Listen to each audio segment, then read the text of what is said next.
ಡೆಮಾಲಿಷನಲ್ಲಿ ನಾನು ಕೆಲವೊಂದು ಟಿಪ್ಸ್ ಕೊಡ್ತೀನಿ. ಯೂಶ್ವಲಿ ನಾವು ನೆಗೋಷಿಯೇಟ್ ಮಾಡಿದಾಗ ಡೆಮಾಲಿಷನ್ ನಾವು ₹1 ಕೊಡೋದಿಲ್ಲ. ಯಾಕೆ ಅಂದರೆ ಆ ಡೆಮಾಲಿಷನ್ ಮಾಡೋ ಬಿಲ್ಡಿಂಗ್ ಒಳಗಡೆ ಎಷ್ಟೊಂದು ಮೆಟೀರಿಯಲ್ಸ್ ಇರುತ್ತೆ. ಈಗ MS ಮೆಟೀರಿಯಲ್ ಆಗ್ಬೋದು, ವುಡ್ ಮೆಟೀರಿಯಲ್ ಆಗಬಹುದು, ಎಷ್ಟೊಂದು ಫಿಟ್ಟಿಂಗ್ಸ್ನ ನಾವು ಸೇಲ್ ಮಾಡಬಹುದು.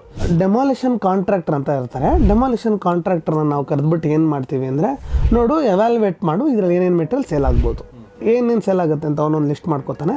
ಆಮೇಲೆ ಇದಕ್ಕೆ ಇನ್ನೊಂದು ಖರ್ಚಿದೆ. ಅವನು ಡೆಮಾಲಿಷನ್ ಮಾಡಬೇಕು, ಲೇಬರ್ಸ್ನ ಕರೆಸ್ಬೇಕು, ವಿಂಡೋಗಳನ್ನೆಲ್ಲ ಅವನು ಸರಿಪಡಿಸ್ಕೋಬೇಕಂದ್ರೆ ಆಚೆಗಡೆ ತೆಕ್ಕೋಬೇಕು. ಈ ತೆಗೆದಿರೋ ಡೆಬ್ರೀಸ್ನ ಅವನು ಮತ್ತೆ ಆಚೆಗಡೆ ವಿಲೇವಾರಿ ಮಾಡಬೇಕಾಗತ್ತೆ. ಅದಕ್ಕೆ ಅವನಿಗೂ ಖರ್ಚಿದೆ. ಒಂದು ಇಲ್ಲಿರೋದನ್ನು ಮಾರಾಟ ಮಾಡ್ತಾನೆ, ಇನ್ನೊಂದು ಇದನ್ನು ಸಾಗಿಸ್ಲಿಕ್ಕೂ ಕೂಡ ಅವನು ಖರ್ಚಿದೆ. ಇವೆರಡೂ ತೂಗಿಸಿದಾಗ ಅಂದಾಜಾಗಿ ಏನೂ ಖರ್ಚು ಆಗಬಾರ್ದು ಪ್ರಾಕ್ಟಿಕಲಾಗಿ ನೋಡಿದಾಗ. ಆ ರೀತಿ ಆಗುತ್ತೆ. ನಾವು ಮಾಡಿರೋ ಎಲ್ಲ ಬಿಲ್ಡಿಂಗ್ಸಲ್ಲೂ ನಾವು ಯಾರಿಗೂ ಅಂಥದ್ದೇನು ದುಡ್ಡು ಕೊಟ್ಟಿಲ್ಲ. ಮೇ ಬಿ ಟಿಪ್ಸ್ ಥರ ಒಂದೇನೋ ನಾವು ಬೇಕೇ ಬೇಕು ಅಂತ ಕೊಟ್ಟಿದ್ದೀವಿ ಬಿಟ್ಟರೆ ಅಂಥದ್ದೇನು ಮೇಜರ್ ಖರ್ಚು. ಸೊ ಅಂದರೆ ಸೇಲ್ ಮಾಡಿರೋ ದುಡ್ಡು ಅವ್ರಿಗೆ ಹೋಗ್ಬಿಡುತ್ತೆ ಅಂತ ಹೇಳ್ತಾ ಇದ್ದಾರೆ. ಹೋಗುತ್ತೆ. ನಾವೇನು ಮಾಡ್ತೀವಿ, ನೋಡಪ್ಪ, ಸೇಲ್ ಮಾಡೋದು ನಿಂದೇ ಜವಾಬ್ದಾರಿ, ಇದನ್ನು ಸಾಗಿಸೋದು ನಿಂದೇ ಜವಾಬ್ದಾರಿ. ನೀನು ಈ ಹಳೆ ಬಿಲ್ಡಿಂಗ್ನ ಡೆಮಾಲಿಷ್ ಮಾಡಿ ನಮಗೆ ಖಾಲಿ ಸೈಡ್ ಥರ ಕೊಡಬೇಕು ಅಂತ ಮಾತಾಡ್ತೀವಿ ಅವ್ರ ಹತ್ರ.